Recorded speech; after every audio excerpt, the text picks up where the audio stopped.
After years of playing all different types of video games, one thing I always enjoy doing is finding and performing glitches that result in some incredibly wacky things happening to your gameplay. Sometimes for the better, but most of the times for the worse. But overall, it's always entertaining. In this sort of glitch miniseries, focusing on the Super Mario Bros. Franchise, I thought it'd be interesting to start off looking at power-up oriented ones from each and every entry featuring our mustachioed hero, going through exactly how each one works and how to pull them off. Oh yeah, before I get started here, my name is Copycat, and if you haven't yet, then please subscribe to my channel, hitting that bell to stay notified when I upload new videos. The very first title to come out in the mainline series is Super Mario Bros. For the Nintendo Entertainment System, having one power-up based glitch I particularly want to look at, which is the one that can cause one to completely disappear if a second appears on screen. This is due to the rudimentary confines of this old system, as it doesn't allow for more than one power-up on screen at a time, which, to come to think about it, isn't something that happens that often, but almost always involves a star. Also, at times, you have to do quite a bit to make this occur, but in World 1-1, you definitely can come across this completely by accident. Next to be released is the Western version of Super Mario Bros. 2 that came out for the NES in 1988. Having two glitches I want to look at, starting with the one that causes certain things to get stuck on top of your character's head. To pull this off, you have to throw down the magic potion door over top a specific blade of grass that you want to interact with, then enter the subspace. When in there, go back through the door to the regular level, while tapping B really as fast as you can, just as you get to the other side before the door disappears, where you know you did it right, where if the thing you were trying to hold exits your hand and now becomes attached to your forehead. From what I can tell, this can be done with veggies, Koopa shells, bombs, another magic potion, and probably more depending on what level you're in. I get this is sorta useless in the grand scheme of things, but at least looks really cool. The final entry of the original trilogy is Super Mario Bros. 3. That came out for the Famicom in 1988, but was later released in North America in 1990. Having a few power-up related glitches that I want to look at, beginning with a few that revolve around the Goomba shoe. Both of these take place in the third level of World 5. Where in the first, you become momentarily invincible, pulling this off if you're powered up with the Tanuki suit, while also playing the Japanese version of the game as it only works there. What you need to do is knock the Goomba out of its shoe, then enter the shoe while you're in Tanuki statue form, which keeps Mario grayed out, but also makes him indestructible to everything around him. Unfortunately, you can't enter pipes in this state, so it's not like you can carry this on to other parts of the game. It's just something interesting you can experience if you happen to be playing on the Famicom. The second can be done in any of the title's versions, where to begin, you have to knock over and pick up a Spiny while you're using a Super Leaf, then enter an available shoe that you've knocked a Goomba out of. If you did it right, then Mario's outfit will turn green, as the game isn't sure if you're in the shoe or not. Although, physically, it still acts as if you are, which is very strange. Finally, I want to look at another glitch from World 5, but here one you can do in the second level, which will instantly kill you if you accidentally do something specific with a Tanuki statue. This involves just turning into your statue on this slope right at the stage's beginning, which sends you sliding off screen to your demise. A very unexpected outcome that I'm still not quite sure why it happens. The first handheld game in the mainline series is Super Mario Land that came out for the Game Boy in 1989. Containing only one power-up related glitch that's worth looking at, which causes a certain Urara and Boo to become uninfected by a Super Ball.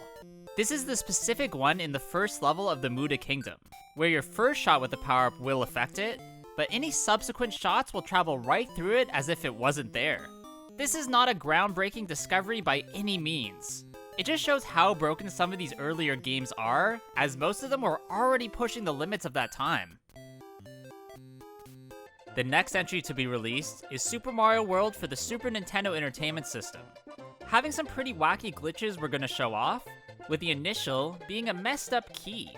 This is something that can happen in Star World 4, needing a caped up Mario, Yoshi, and having activated the green and red blocks in the Switch Palaces.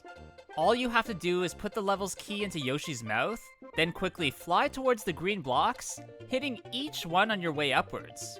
You know you did it right, as when you spit out the key, it now looks like a Cheep Cheep but upside down, and for some reason acts like a Koopa shell, traveling back and forth as it hits off different walls.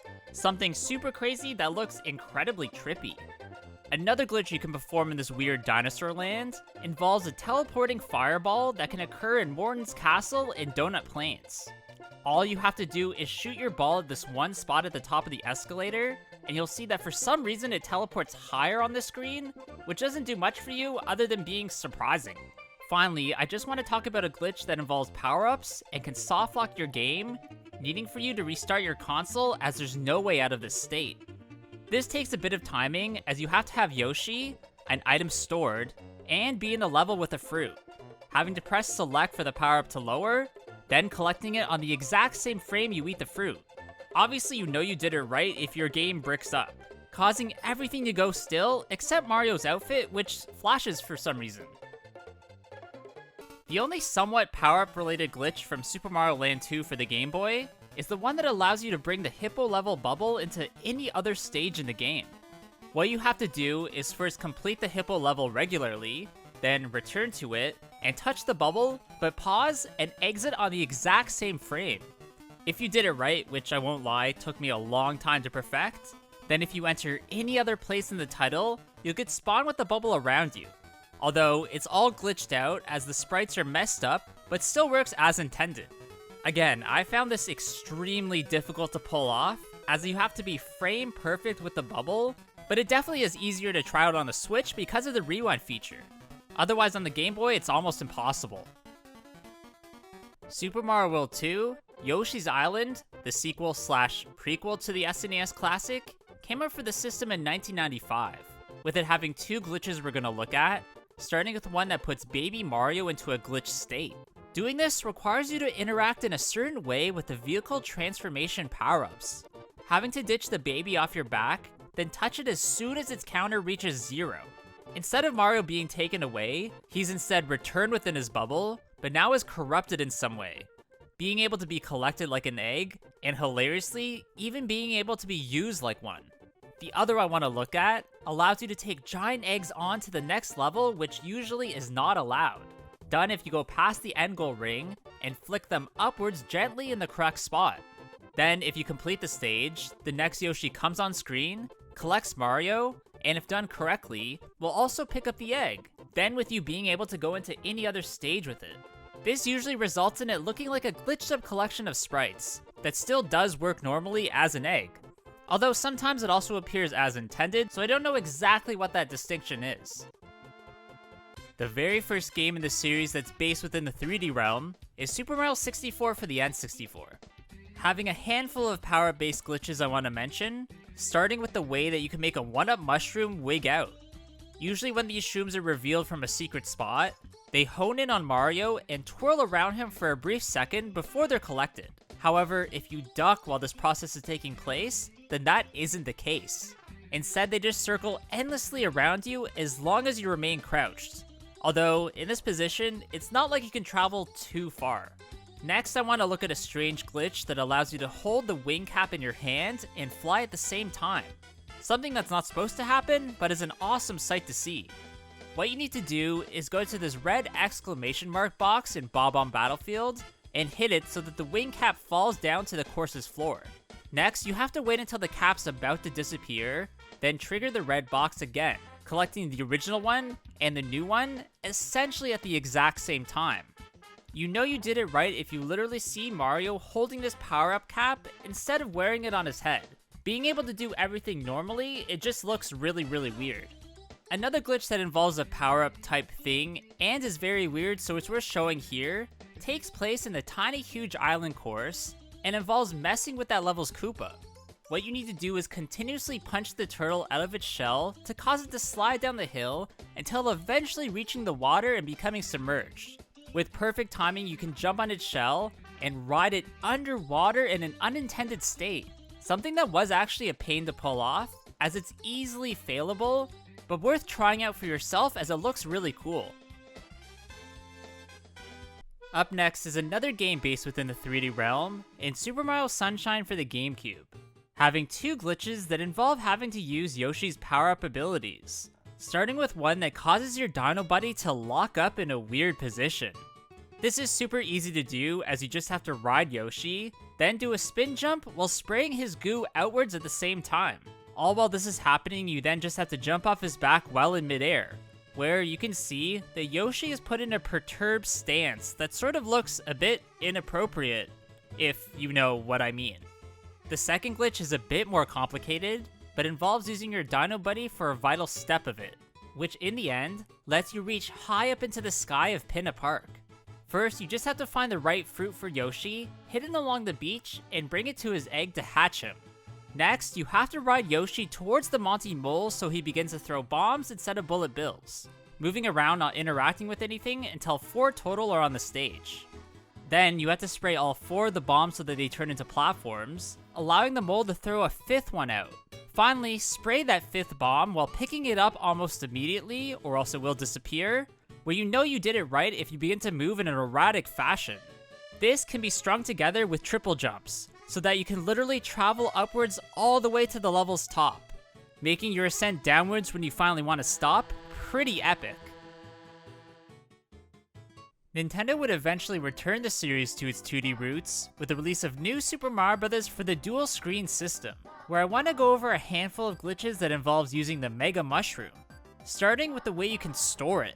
I feel like I've mentioned this one a lot in past videos, but I do need to go over it as it helps with the other glitches we're going to see, where all you have to do is go to World 1-1, trigger it so it goes on the stage, then touch it on the same frame that Mario's head touches a block, glitching things out so you don't collect it and it goes in your inventory.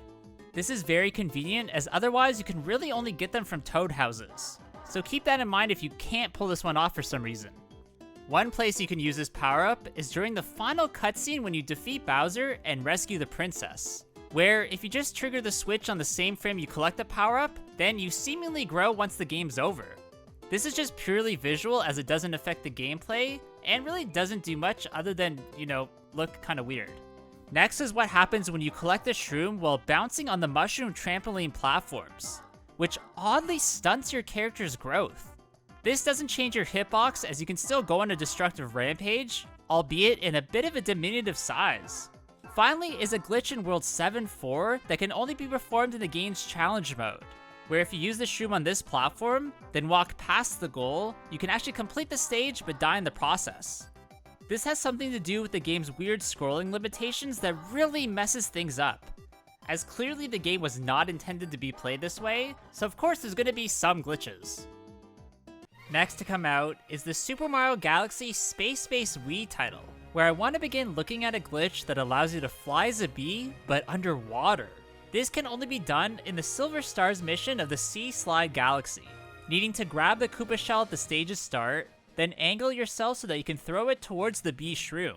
Once you throw it, you then need to move your camera so it's just barely on screen, then on the power-up's second bounce, turn away so your camera's facing towards Mario. Next, start moving towards where the shroom is, then turn your camera back, where you know you've done it correctly if it falls through the platform and under the water. You then can collect it, and see the insane sight of using this power-up Mario underwater, although you can't do much, and if you break the surface, you just return to normal. The other glitch I want to look at also involves a Koopa shell, where you essentially turn it into a boomerang if you do something specific. This is spinning to collect the shell, while bonking Mario onto some sort of surface that will knock you over, which will send it flying away, but after a few seconds, it will inexplicably return. This just looks odd, and is pretty easy to pull off, so I implore you to try it for yourselves. The second installment of the new Super Mario Bros. Sub-series came out for the Wii in 2009, having 2 power-up related glitches that I want to showcase, starting with the one that lets you clip through the floor using a propeller block. This is easiest to do in World 5-5, needing to take the block to this POW block, then throw it on top of it while quickly picking up the POW block. Next, throw it down, and the combination of the two will force you through the floor and cause you to fall into the void and lose a life. Something that must have really surprised the first person who discovered this. Next, I want to look at a glitch that makes it look like you're both killing and resurrecting the Chain Chomp at the same time. To do this, you need to enter World 7-2 with a star, and make your way to the Chain Chomp, lowering its peg so it's almost at the ground. On the last hit, you want to ground pound on the same frame that the chain jump comes in contact with your invulnerable body, killing it and releasing it at the same time. This is what I'm talking about when I say that it comes back to life, running off stage, pretty much becoming a zombie. Probably my favorite game in the series is Super Mario Galaxy 2 that came out for the Wii in 2010. Having a glitch where you can use the Cloud Mushroom and a few long jumps to get across enormously large gaps. To do this, you need to create a cloud by shaking your Wiimote while in Cloud Mario form, while also long jumping at the same time, which launches Mario forward a pretty far distance. This can also be done with the help of the blue/red panels, as I guess it just has something to do with spinning and long jumping that breaks Mario's physics, giving you a sort of uncontrollable advantage.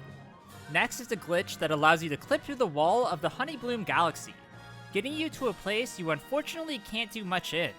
All you have to do is be in B Mario form and fly into this wall at the right angle, and you'll enter. For what reason? Just because, honestly.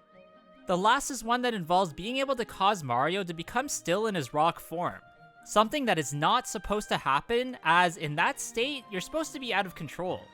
To do this, you need to face these specific walls that act like bumpers so that you can get hit back and forth, where after a few times you'll stop and go completely still.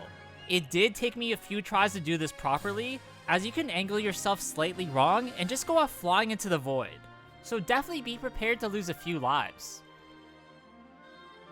The third installment of the new Super Mario Bros. Sub-series, oddly given the moniker of being the second, came out for the 3DS in 2012, where there's two glitches I want to look at that both involve the Super Leaf, starting with a method to fly much faster than usual. All you have to do to make this occur is to spam the jump and dash buttons at the same time as you start to fly, something that lets you travel faster and probably becomes extremely usable during speedruns of this title. The other glitch is pretty lame, but I still want to show it off, as it's just a way to only have to jump once during the cutscene leading to the cannon warps, done by simply flying to the final part of the stage. Again, this doesn't do much for you, other than breaking the gameplay a bit, which I guess is a change, but something you didn't even notice until I told you, but whatever. Nintendo would perfectly blend aspects of the series' 2D and 3D realms with the release of Super Mario 3D Land for the 3DS, having a few ways where you can actually glitch out a baddie box and almost softlock your game. The first involves you using White Tanuki Mario, getting this power-up by dying 5 times in a row in a single stage. Then once you have it, ground pounding the box so that it lags the game and makes the visuals go crazy. However, in Special 1-3, you can do the same thing but with just a regular star. I'm not sure why this happens, but just watch. Skipping ahead now, as I really couldn't find any good glitches to show from new Super Mario Bros. U. Next up then would be Super Mario 3D World that first came out for the Wii U, then was later re-released on the Switch. Having 3 glitches I want to go over that all somehow involve being in cat form. The first takes place in 1-1, near the end of the stage, where if you walk on the outside of this railing, then you can cause the camera to get messed up. For some reason it completely loses Mario and shows ahead of you on the screen, only returning to normal once you reach that spot, or go back too far as there is a trigger point. Next is the way to move incredibly fast as Cat Mario, done by jumping, then cat diving, and just before you touch the ground, jump and cat dive again to continue this process. If you're skilled enough, you can cover a lot of ground very fast, something I'm sure speedrunners have adopted as it's really the fastest way to move. Finally is a pretty simple glitch that can be performed in the Mount Beanpole stage, where if you swipe this Goomba, it will release a Super Bell that will get stuck in a few blocks. This can still be collected, so it's not like it really glitches out all that much, being then to go on to play the game normally with no consequences. In the absolutely massive Super Mario Odyssey Nintendo Switch entry, there's a glitch that allows you to store the energy of the rocket flowers, so you can theoretically continue to use them forever. To do this, you have to collect the maximum 3, then as you're running, spin jump and ground pound basically at the same time, which for some unknown reason refreshes everything. This then can be used to pull off a very fun glitch in the Mushroom Kingdom, where if you combine all this with entering this pipe to the 2D realm, then you can gain super speed in that state. This is quite difficult to pull off, so it will take you a few tries, and honestly, a bit of frustration. Next up is the Bowser's Fury game mode that came out alongside the re-release of Super Mario 3D World for the Switch, having a glitch where you can pretty much gain infinite height via the propeller box. All you need to do is place Bowser Jr. underneath yourself and use him almost as if he was a platform to bonk yourself upwards so that you can use the box's ability again and again. Now, I could only get this to work a few times, but I've heard people say that you can do this indefinitely. So let me know what you found trying this out in the comments below. The other glitch is one that will force your spawned-in power-up to miss you and fall to the ground, which involves touching a cat shine at the same time that you do this. Now, this of course is not supposed to happen, and doesn't look that odd as there are power-ups that you can find on the ground in this game. It's just an odd thing that someone found out that's out of the ordinary. The final game to come out in this storied franchise is Super Mario Bros. Wonder for the Nintendo Switch. Having only one sort of power-up glitch I want to talk about, which involves using your bubble power-up and the bubbles you can produce to platform as long as you like. Using this method, you can go as high as the level allows you, and with good timing, you can go as far as you like, where mastering this is almost a must if you want to do well in speedruns. Alright, that's gonna be it for today's video, guys. I really hope you did enjoy this one. If you did, please leave a like, comment below what you thought about it, and of course subscribe to my channel. Also, please go follow my Instagram at Copycat Gamer, where there I'll put some cool clips and items for a collection that you won't see anywhere else. Hope you guys all have a good day, and I'll see you all in the next one. Bye!